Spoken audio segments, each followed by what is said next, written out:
Right. We'll begin the newspaper reviews this morning by looking at the Daily Trust newspapers. The big story says, parties optimistic as Tribunal rules on Atiku Obi's petitions tomorrow. Judgment will affirm Tinubu's mandate, says the APC. We expect justice. Nothing else, says the PDP candidates. We're confident of winning, says Labour Party. Ballots, not judiciary, will make pronouncement according to code. So everybody is confident of winning. APC is confident, PDP is confident, Labour Party is confident of winning as well. I guess we just have a few hours to find out. Subsidy removal, NLC shuns federal government begins to strike today. We did just wrap up that conversation a few minutes ago. The true story about my choice of Yaradua, according to Obasanjo, that's a good read.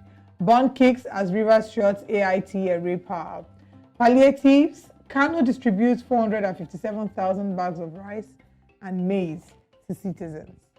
I get frightened each time I receive workers' payroll, according to Tinubu. What exactly might be frightening him?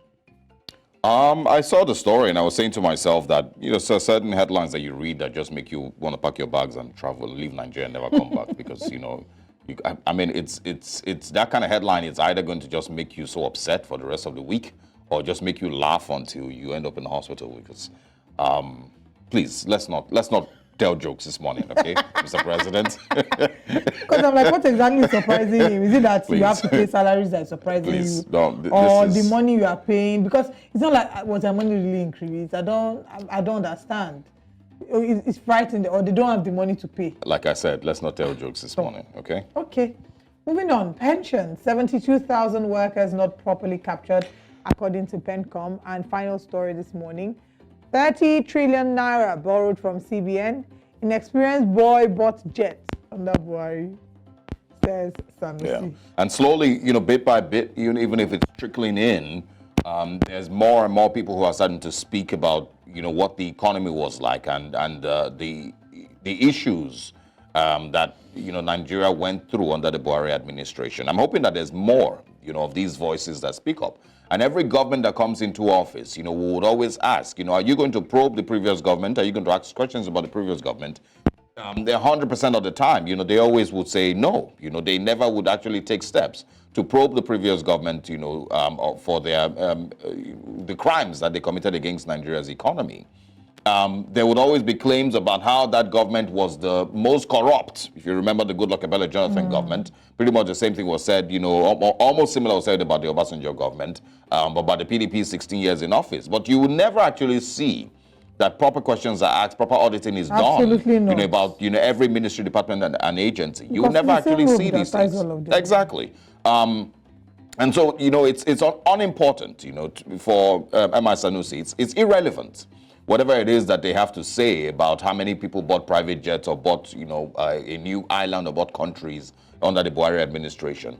If nobody is going to be asked questions, if no one is going to be probed, if questions are going to be asked about mismanagement of funds under the previous administration, then don't tell us. We don't want to know. Nobody cares. Because you're telling us to what end now? It's just able to be angry. That's it. That's most of it. Let's see what is being done about it. If money is being mismanaged. Yeah. And to date, is the Auditor General's report at the end of every year, is it going to be taken seriously or not? Is the NNPC going to be properly audited? Is the NDDC that Nigerians have complained about them over and over and over, that has allegedly mismanaged trillions of naira? Would that question be asked in the NDDC? In an interview that, for example, the Ministry of Humanitarian Affairs, in an interview recently, she said, because they did ask her, that would you probe the alleged former corrupt allegations against your predecessor, even though she claims that there are two different ministries because hers is a brand new ministry, but she says she will look into the previous books. Well, very likely to not happen, or not likely to happen. Is the new aviation minister going to probe the Nigeria Air debacle? Yes. Adi Sirika is nowhere to, he's just living his life. It was just like it's a noise, we make noise, it's a rubble, there's a lot of dust in the air. After a few weeks, everything settles and everybody returns to status quo. And it's not necessarily, and just to make it clear, it's not necessarily blaming these persons for stealing or for, outright corruption, but mismanagement of their offices that could have led to corruption. Mismanagement of the roles that they were given that could have led to mismanagement of billions of naira, that passed through them. That's really some of the things that should be questioned. It's not, nobody is saying that if you look into your bank account, we must see 100 billion naira that was stolen. Although in not a number necessarily. of cases, we will see the 100 billion naira that was stolen. Not Either necessarily. in their bank It account is or in an escrow. No, but I think let's be serious. Nobody is saying that you have to see in a money trace or money trail rather between these ministers, these heads of agencies here and there. But for something as simple as mismanagement of your office or mismanagement of the roles that you were given in that office that led to money being stolen or money being taken, that's enough for someone to be probed. Absolutely. And we do hope that there will be a lot of probing that happens and that Nigerians can get answers. Let's move away from the Daily Trust newspaper to the Punch newspaper. On the front page of the Punch newspaper, presidential poll petitions. Military police warn protesters as tribunal delivers verdict on Wednesday. A little concern that a number of people have shared is, why are they so worried and so agitated about the outcome? Why is everybody all of a sudden so upset? And why is DSS releasing statements of proposed protest? Military police vow to prevent violence. Tribunal proceedings for live telecast. Another question: how easy is it to broadcast the live proceedings of the presidential election petition tribunal proceedings, whereas the judgments rather, whereas during the proceedings itself, the hearing of the cases, they had advocated for this to be televised live, and they refused vehemently. So what changed?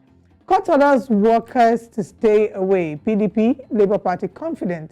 APC promises to obey ruling. 40 years after Buhari's suspension, Lagos Light Rail begins operations. Foreign investors repatriated $5 billion dividend, according to CBN. 4 suspects arrested for torturing trainee internet fraudsters.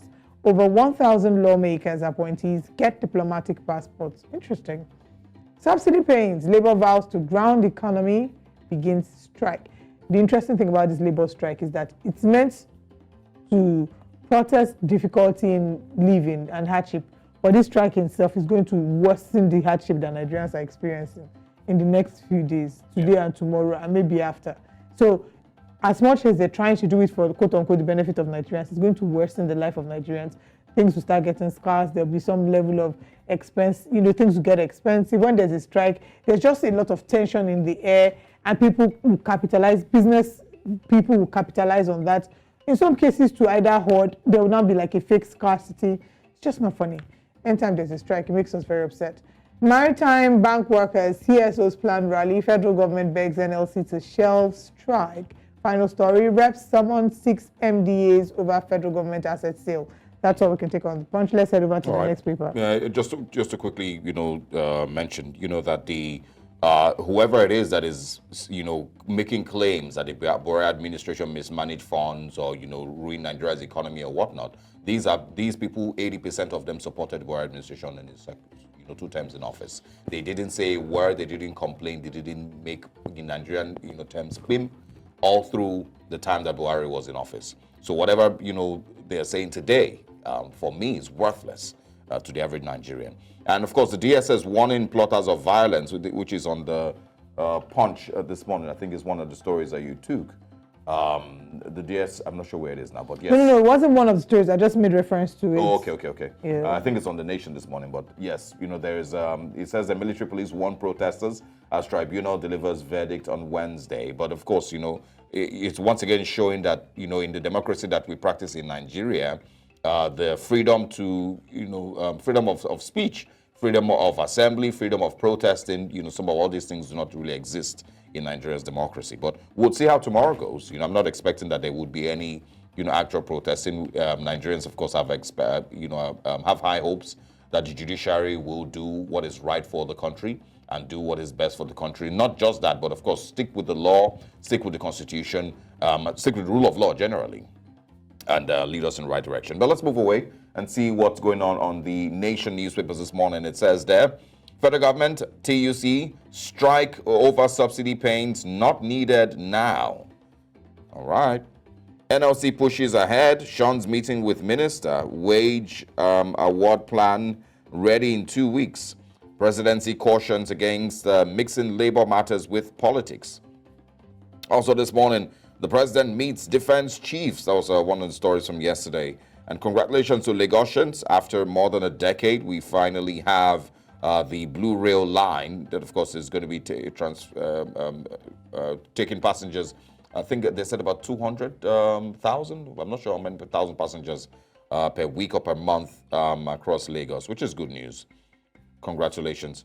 The DSS warns plotters of violence once again. That's one of the stories in the news. Some people have described that as trying to instill fear into those who may not agree with the ruling of the DSS, or not the DSS, not the ruling of the Presidential Elections Petitions Tribunal. Two more stories and then we go away from here.